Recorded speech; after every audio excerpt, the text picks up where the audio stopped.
is the project I'm going to be making. It's a vintage Simplicity 6633, and it's this unlined lightweight jacket. My pattern comes in a size 12, which if you look at the back, you can see the garment sizes for a size 12, which sounds kind of large, but if you go by the measurements, I'm actually size 12 in pattern sizes.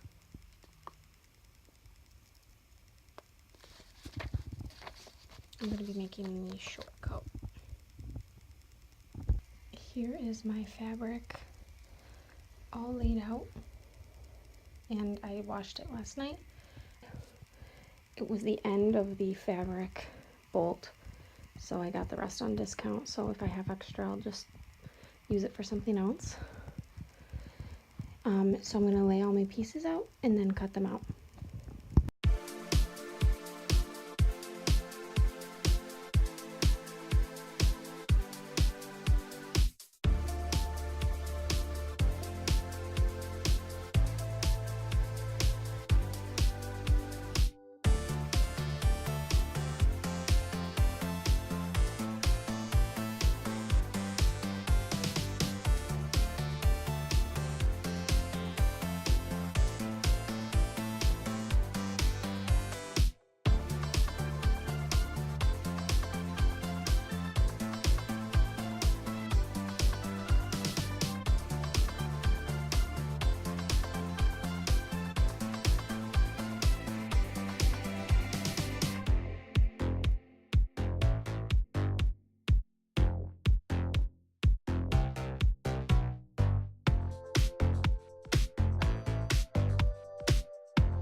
Okay, now all of the pieces have been cut out.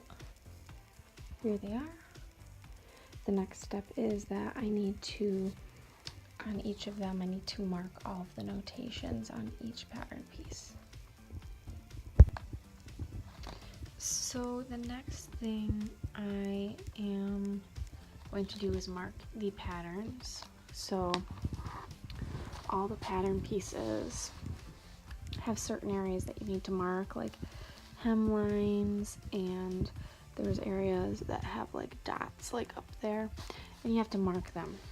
I have actually never used one of these marking tools with the specific kind of paper that they come with. I've never actually used one, so I'm pretty excited. I never even knew what they were for. I don't know why I didn't know. So I got one of these, and I'm going to be testing that out. So on this one, I'm going to be marking two areas, this mark and this mark, and you want to make sure that you're marking them on the wrong sides of the fabric. This one was on the fold, so I'll have to do it on both sides.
I'm going to go and do the same thing on this one, mark the areas where there are dots.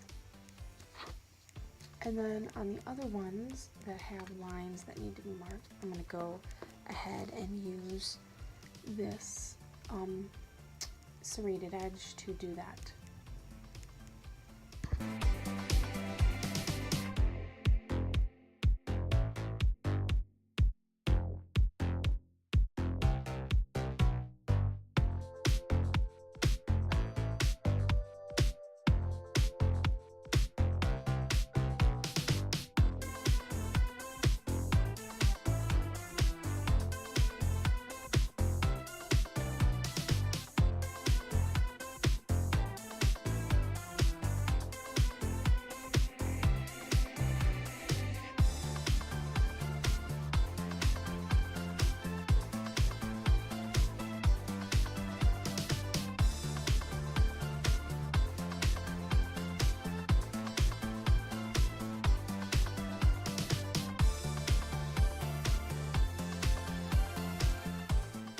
So this is actually the interfacing for the lining that goes in the front of the coat, and the pattern actually tells you to cut the pattern 2 centimeters shorter on the bottom and 3/8 at an inch shorter on the long unnotched edge.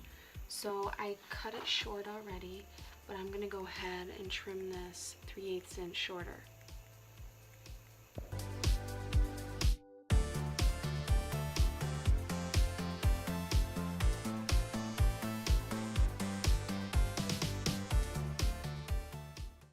The next step is we are going to put the interfacing onto the front pieces. So there's 2 interfacing and 2 front pieces to the jacket. So it says to put the interfacing a 1/2 inch away from the outer edge, 2 inches away from the bottom edge, and another 1/2 inch away from the top edge. So that's what I've gone and done, and then I'm going to iron down my interfacing. So this is just a damp baby blanket. It's an Aiden and Anai baby blanket, and I've just dampened it. And I just want to show you up at the top here, this end goes way above where the actual pattern is. I'm not sure why that is, but I'm just going to trim it so it matches the 1/2 inch away, just like all the other edges.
The next thing is that you're going to put the pockets together.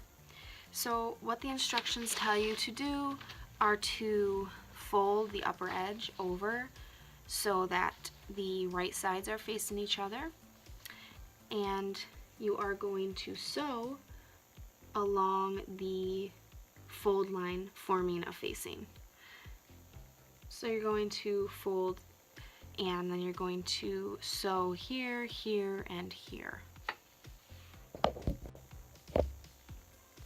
Once you're done sewing down all the seams, you're going to trim the side seam the depth of the facing. So here it is first, here what actually the pattern means. You just want to trim it close to the seam, just the depth of the facing. And then you're going to turn them right side out. You're going to pull this facing out, and then you're going to press all seams.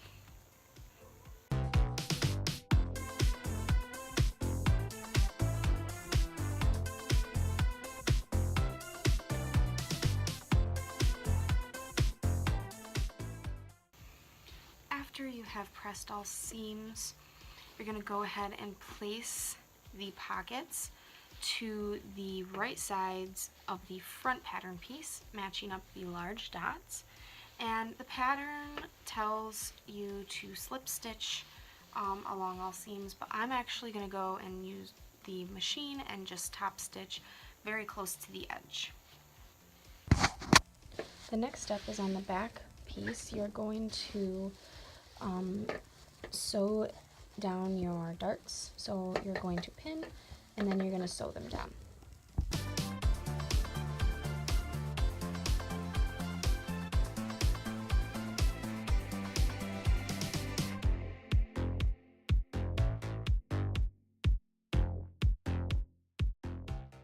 I'm also going to go ahead and do a stay stitch along the top edge of the back pattern piece while I'm at it. While I do this, I'm going to be tacking the darts to the inside of the back.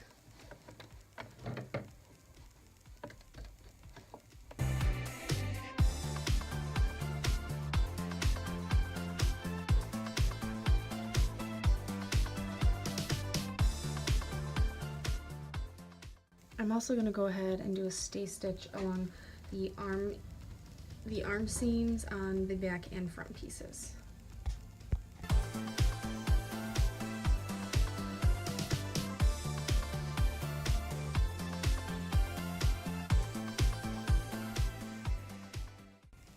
The next step is you're going to pin the front to the backs, and you're going to do that at the shoulders up here. So on this pattern, it's going to look like the lengths don't match up, but they will once you sew it, because if you look on your pattern, there's a shoulder line. So this is actually where it's going to hit your shoulder.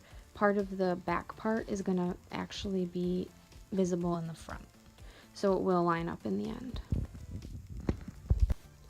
After the shoulder seams have been sewn down, it wants you to open these seam allowance. So open the seam allowance flat, and it wants you to do a top stitch on the right side for just the back side. So the back pattern piece wants you to open this up and sew down this back seam right here, and it's going to be a 3/8 inch seam allowance. And here's what we have so far. We have the front and the back together. So in part 2, we're going to be putting the facing and the collar together and then attaching it to the coat. We'll be doing the sleeves, and then we'll be doing all the hems and the finishings. Anything in queso.